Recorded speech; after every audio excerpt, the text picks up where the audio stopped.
wasn't sexy enough. What did Bart know, though? Protection in all senses of the word was very sexy. Whoa!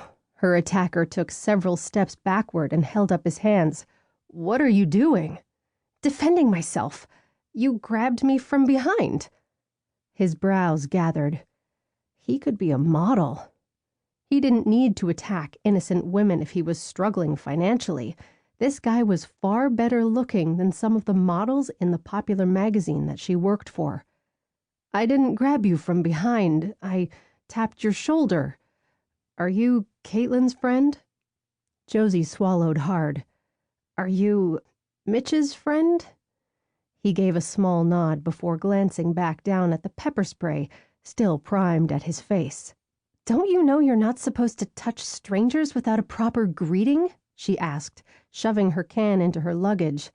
That'll get you killed in some places.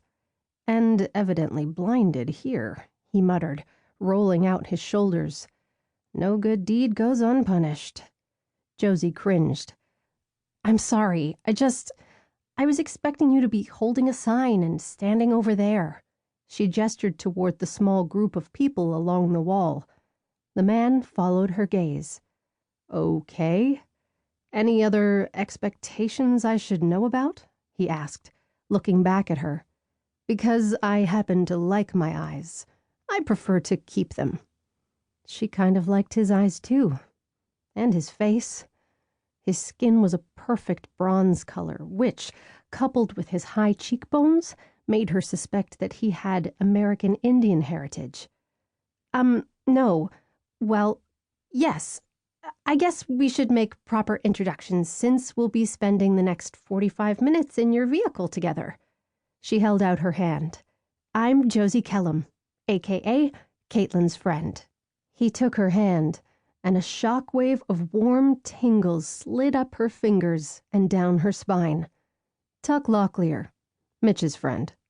He looked down at her luggage. I'd like to help you with your bags, if that's okay. Her cheeks flared hot. Yes, that would be great. Thank you. Way to go, Josie. She tended to get a little high-strung after pulling several late-nighters in a row. It was a combination of not enough sleep, too much caffeine, and too little human interaction. She'd needed to finish up edits on a few articles before this trip, though. That way she could relax a little bit and let her hair down, so to speak.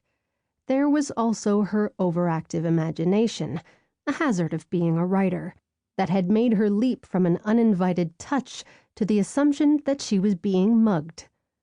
Tuck led her to a blue Jeep Wrangler Sahara in the parking lot and loaded her luggage into the back while she climbed into the passenger seat, where a large chocolate lab lifted her head from the floorboard behind her. Oh, hi there. And who are you? She asked, turning to pet the dog's head. Tuck climbed into the driver's seat. This is Shadow, he told her before addressing the dog. Lie down. Shadow looked at Josie once more and then did as Tuck asked. Josie noticed the dog's harness read Therapy Dog in large block letters. She wondered why Tuck needed one, but considering they'd only just met, and she'd already tried to single-handedly blind him, it was probably best not to pry. Thank you again for picking me up, she said, facing forward and pulling on her seatbelt. It's not a problem. She waited for him to say more. When he didn't, she filled the silence with the next obvious question. So, what do you do? Do? He glanced over. For a living. I'm the executive editor for the lifestyle section of Loving Life magazine. Work was always her crutch in social situations. Other people tended to tell tales of their latest vacation, or they whipped out pictures of their significant other or their pair of angelic-looking kids. Some even had cute, far too spoiled dogs that they showed off proudly on their cell phones. Everyone had someone, even Lisa Loner, the woman who'd been dubbed the office's wallflower. Just last week, Josie had been cornered by Lisa in the hall while going for her third cup of coffee.